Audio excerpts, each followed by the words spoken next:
Welcome student to the class.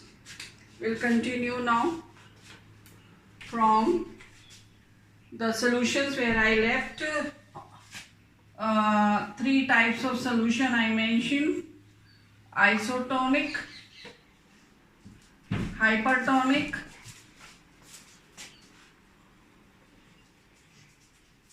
and hypotonic. So, isotonic solutions are those solutions in which concentration is same. The example which we have taken here, U-tube, and here is your solvent.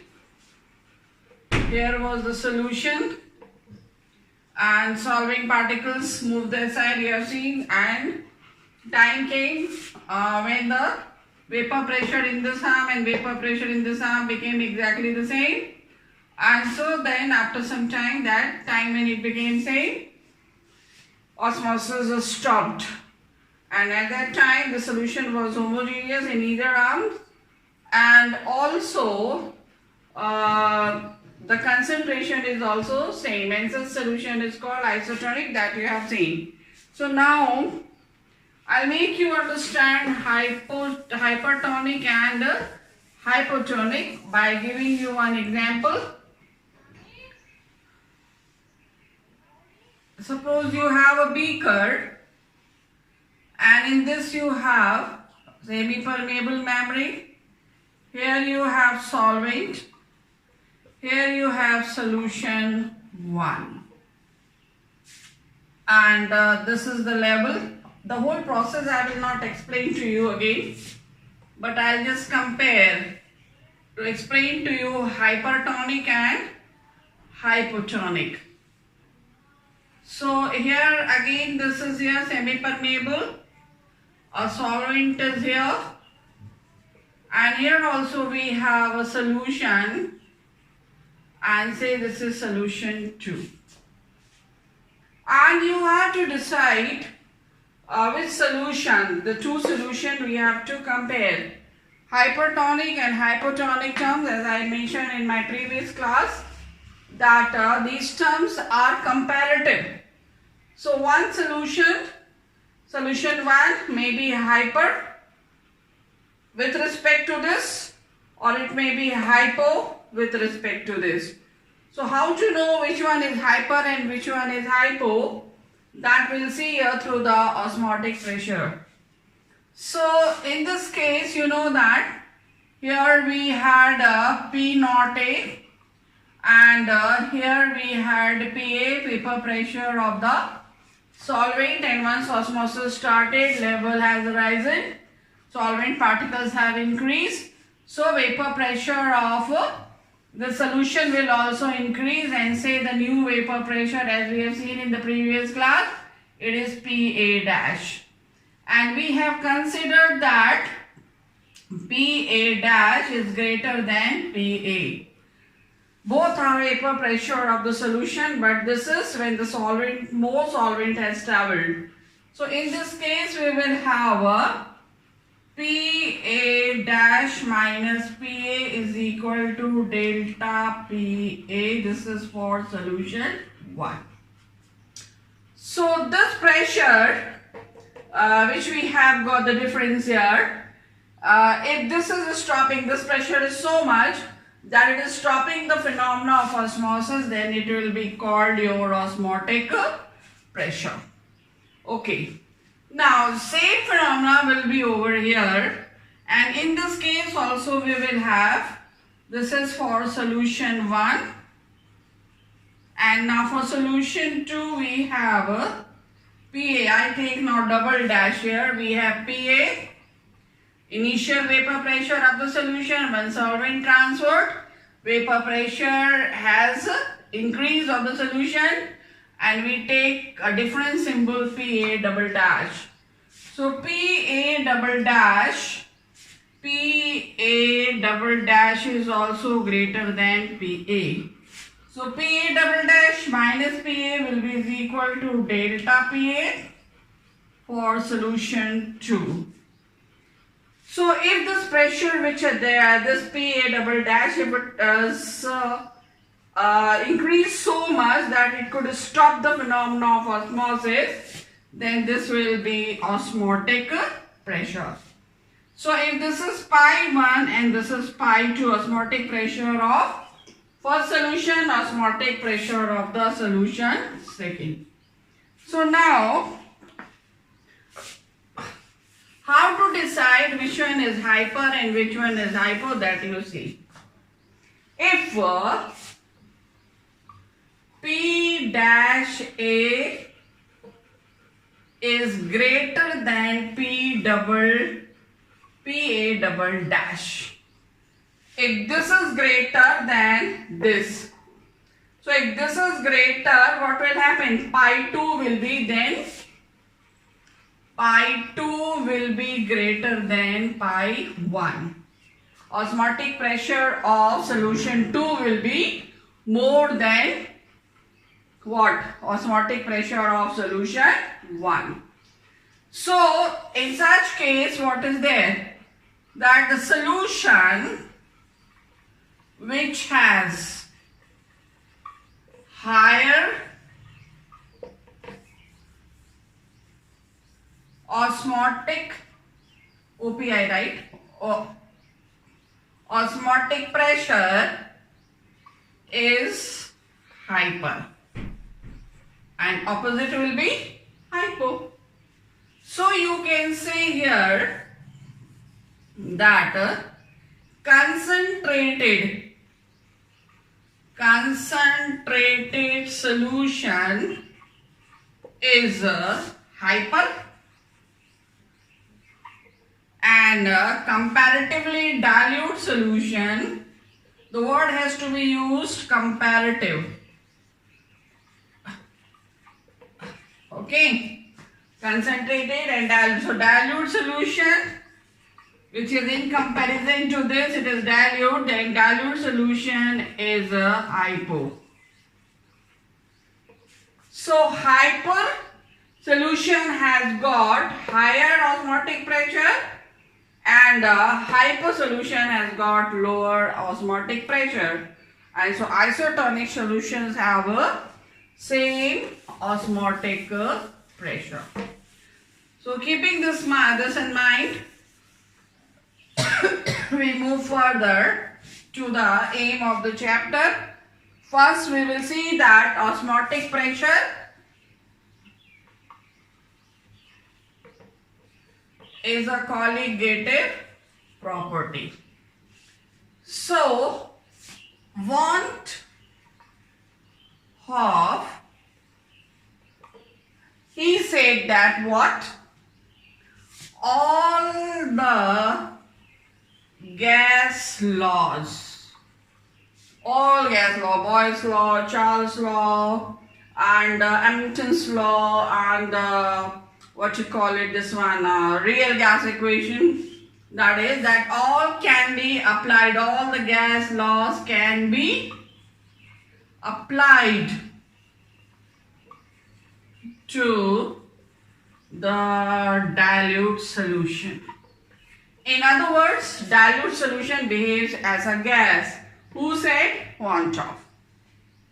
So according to Van 't Hoff, that you know that since we know what? PV is equal to nRT. This you know, equation 1, this is ideal gas equation.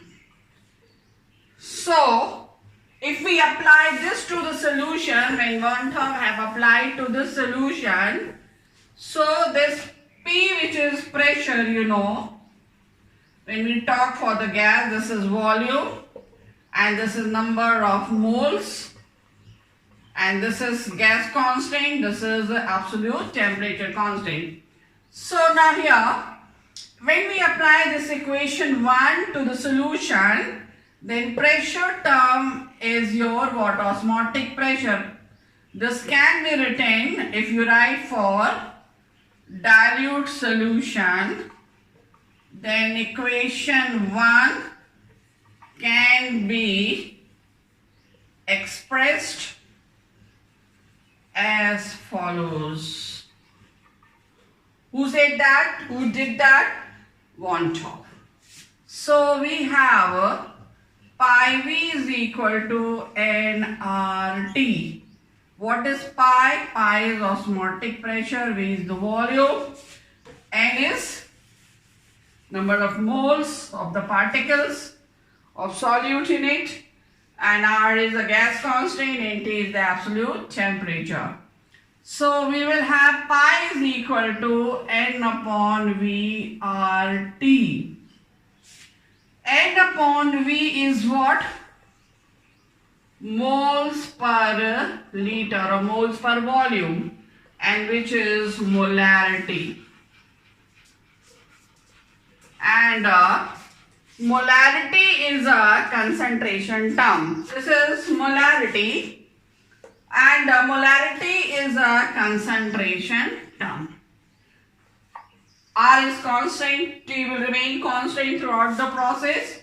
So pi is equal to molarity. Molarity is symbolized by capital M, MRT.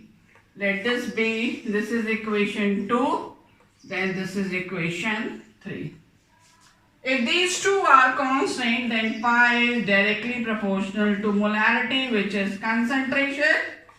So osmotic pressure is directly proportional to the concentration. Therefore, it is a colligative property.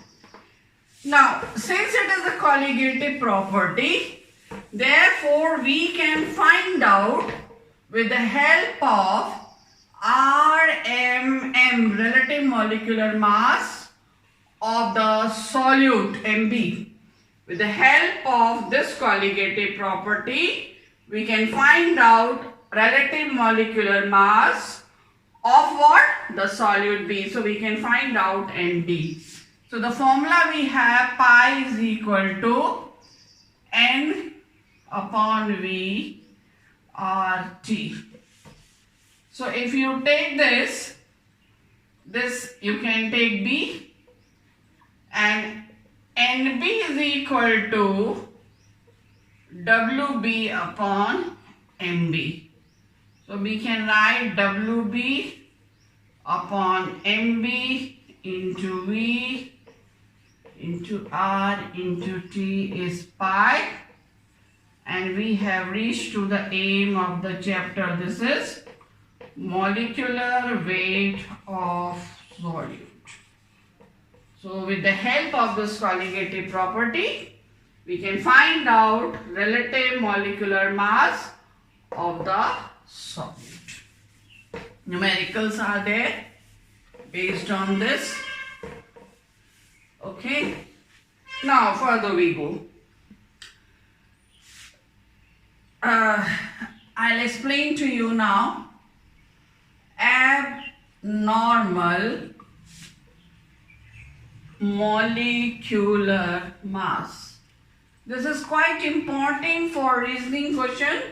In board, reasoning questions are set from this quite often. And so what it is, just say here.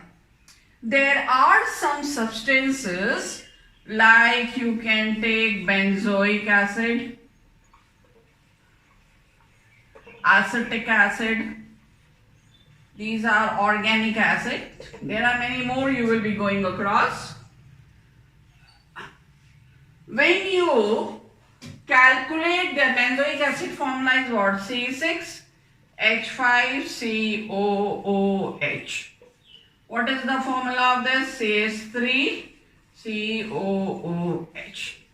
If you will calculate molecular weight of this through the formula, by considering their atomic weight, carbon 12 into 6, you know how to do hydrogen 1, carbon again 1, oxygen 16, nitrogen. If you calculate that all, so that will be called calculated molecular weight. This you will be calculating through the formula. through the molecular formula. You will be calculating. This is one way. The other way is what you have seen if you use colligative method. Any colligative, four colligative property you have studied.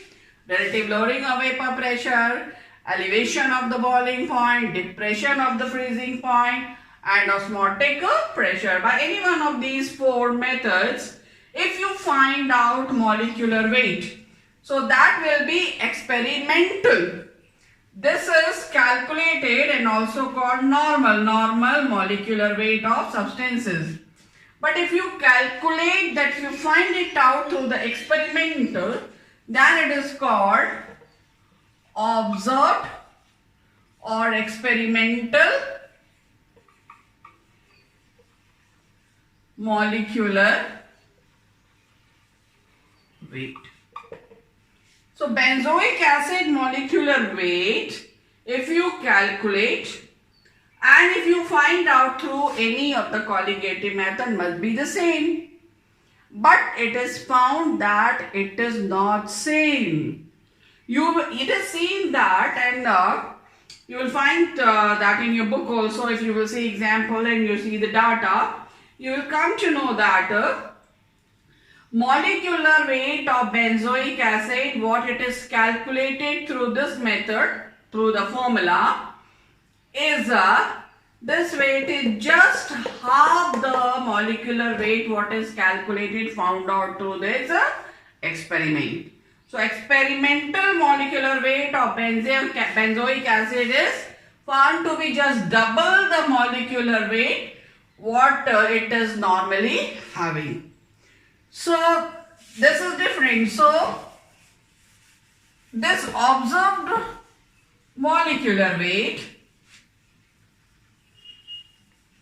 which you find, which is not said. So this observed molecular weight with respect to the normal molecular weight is called, this is called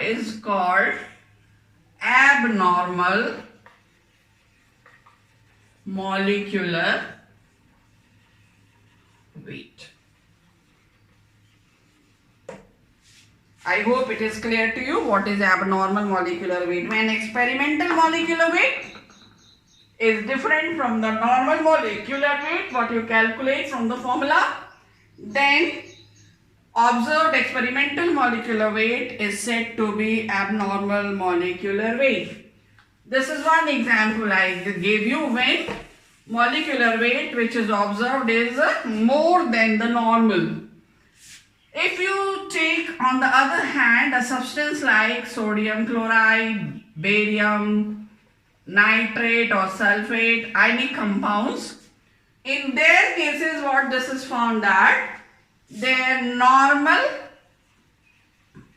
molecular weight by the formula, which this is 23, this is 35.5, 58.5 is the molecular weight, normal molecular weight. But when you find out through any one of those four experiments, you will find that this is coming half of this, just half the value of this, not like this, again different. So that molecular weight which you observe, which you found out through the experiment with respect to this will be abnormal molecular weight of sodium chloride. So what is the reason why this is there? It is not for all the substances but for some substances. So there are three conditions, that is I will just give to you. First condition is that molecules which neither undergo dissociation or association. In the previous one of the classes I have explained to you dissociation and association. dissociation when one molecule is split into its ions, like sodium, chloride or barium. I don't give again and again examples. So those. So what will happen? We will have some dissolved. NaCl is not having much of its solubility. So what will be there? That is, we will have, if we have ionic compound, in general you take ionic compound, you can distinguish. So here important thing is that day also I told you, you should know to identify what are ionic compound. So ionic compounds undergo dissociation. So ionic compounds, if this is ionic compound, this will be dissociating, will be giving you A ion and B ion. So in the solution what we will have? We will have some A ion, we will have some B ion and some under. So if we started with 1 mole of this, then we will 1 mole, and the degree of dissociation, how much it can dissociate is alpha, this is alpha. So that is here alpha particle of or alpha moles of A ion and alpha moles of B ions will be there. So you start at initial amount. Initial amount was how much? 1 mole.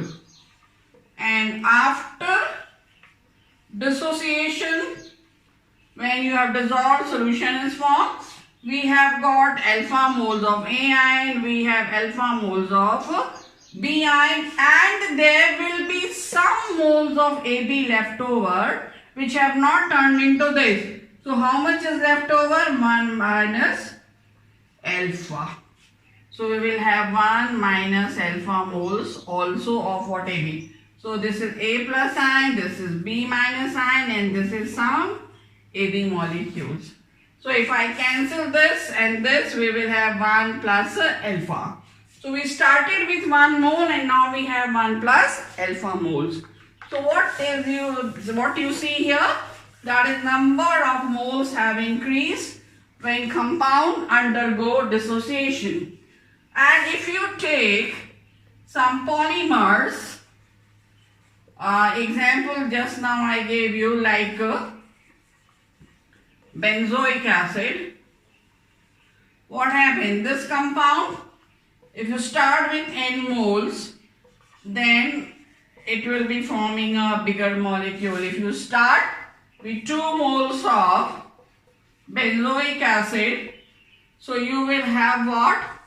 1 big molecule of benzoic acid. Both these molecules will be united. N molecules, many molecules of AB.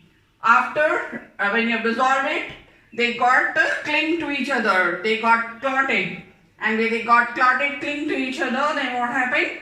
The number of molecules have been reduced. So instead of a small molecule, they have formed a big molecule, giant molecule. And that is the phenomenon of association we have seen earlier. So in this case, number of particles has reduced. And you have studied that colligative property. You have studied earlier, colligative property is directly proportional to concentration, and concentration is directly proportional to number of moles, and number of moles we can say particles. Number of particles. So number of particles in dissociation are increasing, so colligative property is increasing. And in this case, the colligative property, that is number of particles in association, decreasing. So colligative property is decreasing. So when colligative property is changing, so molecular weight is also changing, because molecular weight is inversely proportional to the colligative property. If you look back, the 4 derivations of 4 different methods for colligative property which we have done, you will see there quickly. I will show you that here. So now look here. The first colligative property which you have, relative lowering of vapor pressure, P naught A minus PA upon P naught A. This is equal to what? XB. And this is M into MA. Further we go, NB upon WA, if this is in kg, multiply with 1000 and into MA. Further we go, we have WB upon MB into WA into 1000 into MA if this is in grams. So this is relative lowering of vapor pressure is inversely proportional to what? Molecular weight. Then second you see the property delta TB is equal to del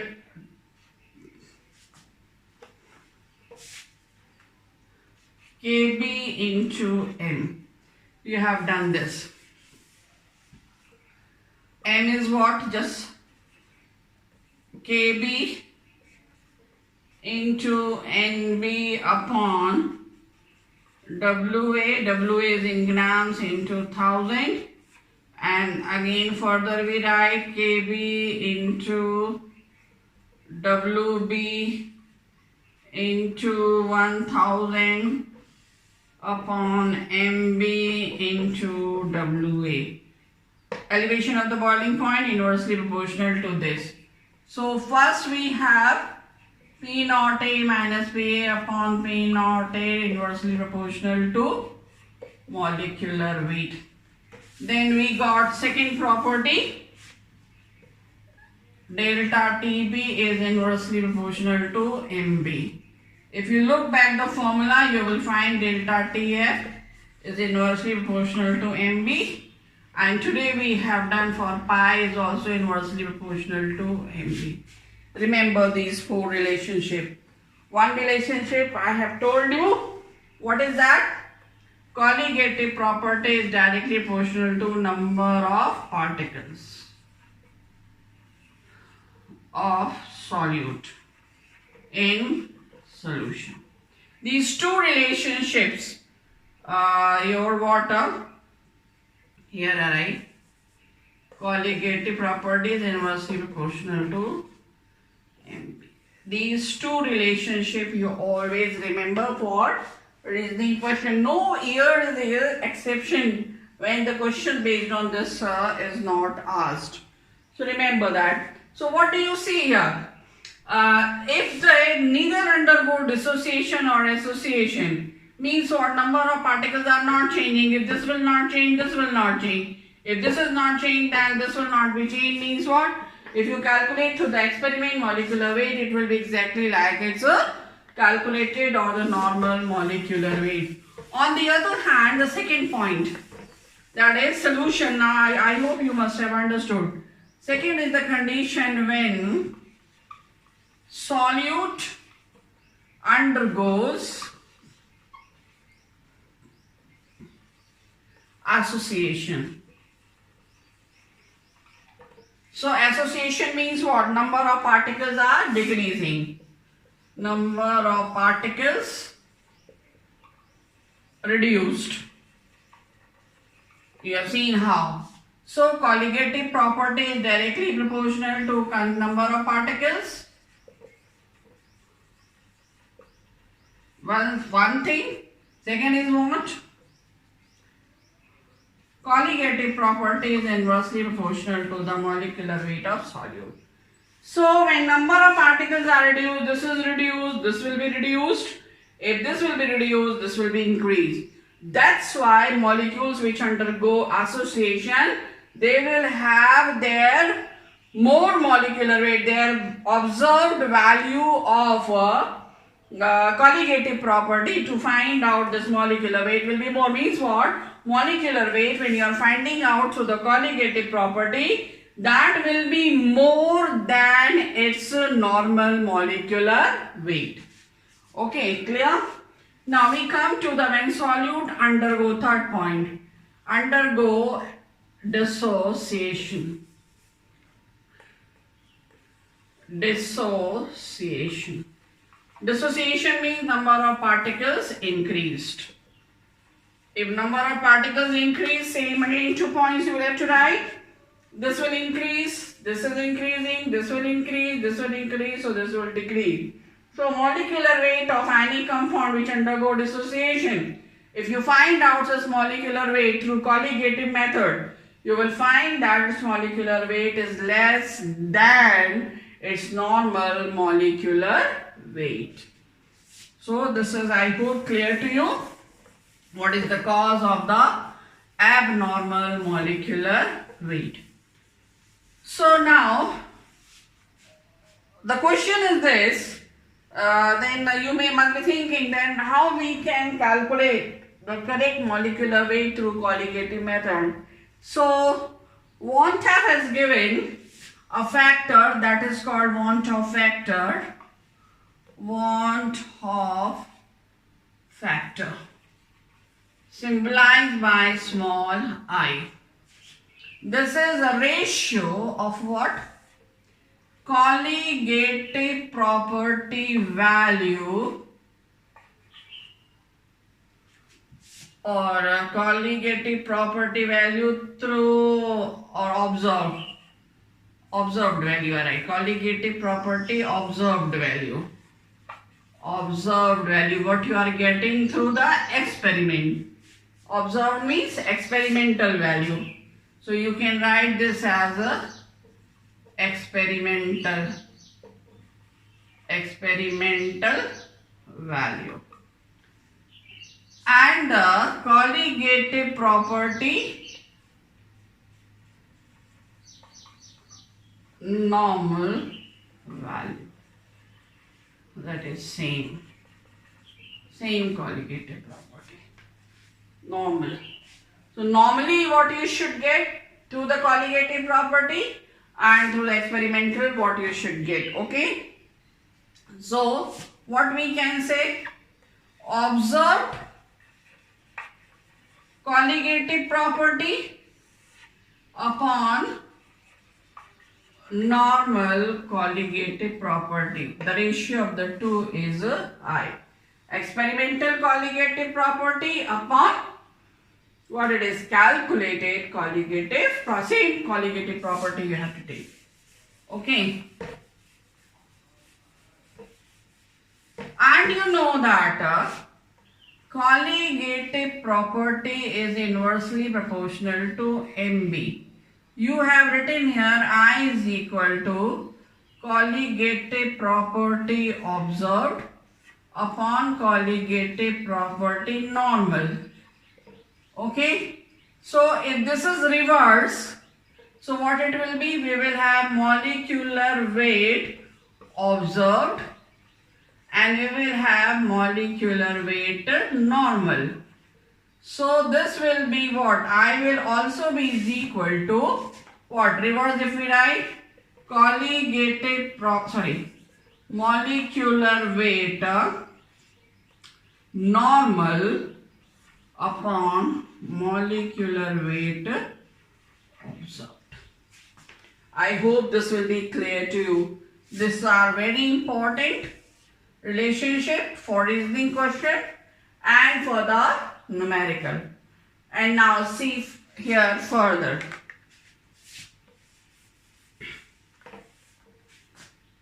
So when you have to find out molecular weight through the colligative property and you want to know what is the correct if it undergoing association or dissociation, then how you can get their correct molecular weight. So want of has given a solution what it is, that is whatever that formula which you are using for the colligative property, like for first property you are using this is equal to XB.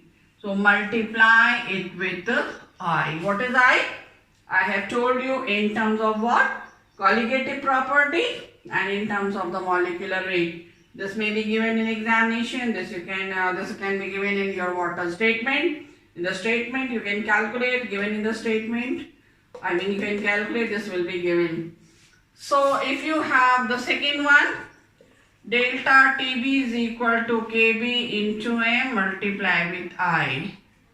Third is delta TF is equal to KF. This is KF into m into I, and for this pi is equal to CRT, C is for concentration, into I. So if you calculate value of I, it means first how that is important when you read any statement or numerical, first you see what is the solute, as I told in the beginning. Solute is whether undergoing association or dissociation or not. If it is neither undergoing association dissociation, you have not to find out I, you have to take direct formula. If it is undergoing association or dissociation, you will have to first calculate value of I and then your respective colligative method formula, and then you will multiply with I to get your answer. Now see further. So I hope this is clear to you, student. Now see, that is if you are given, suppose, a solution of barium chloride and a solution of glucose, you are asked to compare. Okay, so I am not telling you what that is there. If you are finding out any of the colligative properties, suppose you are finding out elevation in boiling point. So which one will have the higher, if they are equimolar, concentration is same of both, then their delta TB or delta TF or pi or P naught A minus PA upon P naught A, there for both the solution must be exactly the same, because they are colligative property, and colligative property is directly proportional to the concentration. So if concentration is same, so all colligative property for these two should be the same. But it is not found to be the same, and the questions are asked here. Which one will be having more value of this than this? So here you can see this is neither undergoing dissociation nor association, but this is undergoing dissociation. So here number of particles will be more. If number of particles will be more, so this will be having higher colligative property value than this. So like this questions are asked. Okay. So now just see here. If you have another important point, if value of I is 1, 3 cases, then substances neither undergoing neither association nor dissociation. Second is, if I is less than 1, and third is I is greater than 1. This you see quickly. Today what have you done? For I, we have what? Colligative property observed upon colligative property normal. Okay? If it is greater than 1, it means this value is more. Less than 1. If value of I is less than 1, so what means that this value is less. Okay. So here, more easy method I am telling you. This is if these values are not given, then it is very difficult for you to find out. But if a statement is given, like I told you, barium chloride and glucose is given, and then you have to find out whether undergoing dissociation or not. So what it will be, that look here. If you just write this, colligative depends upon the number of particles. So number of particles, alright, right up here. I is also is equal to number of particles after dissociation or association. This is most convenient formula. I upon number of particles before association or dissociation. Remember that. Those two formula, one formula is this I gave you, another I gave you molecular weight MB normal upon MB observed. So one is this and another is this.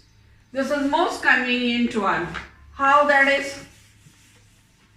If you are given BaCl2 and glucose, if you know that this is any compound and this is molecular compound. So what will happen? In this case, barium chloride, what particles we will have? Barium ion and 2 chloride ion. So you start, this is a strong electrolyte, so completely it will be dissociating. And so you started with 1 mole. Here we have 1 mole of barium ion and 2 moles of chloride ion.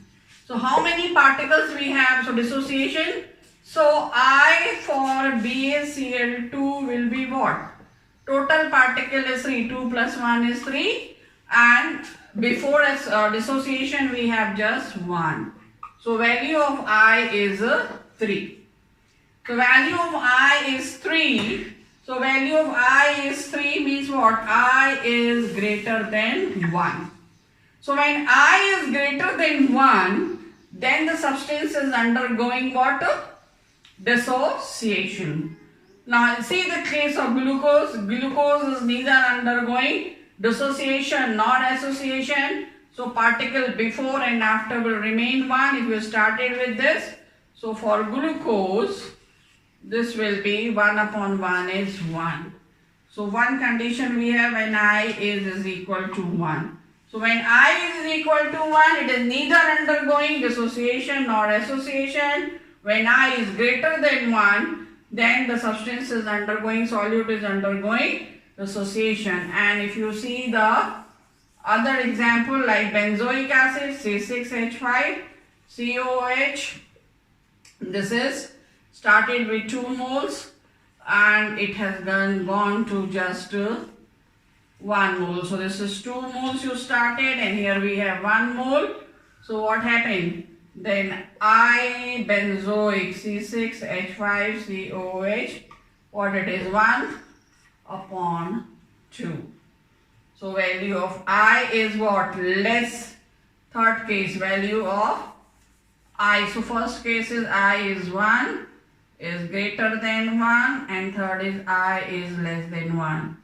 I is greater than 1 means dissociation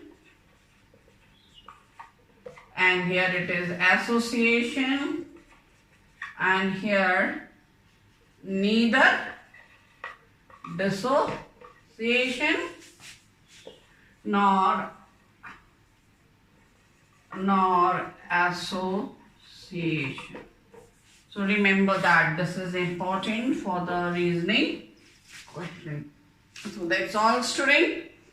I'll tell you in the next class because the time is quite much, and here reverse osmosis that I'll be telling you, and then we will see some other osmotic laws in the next class. So till then, bye.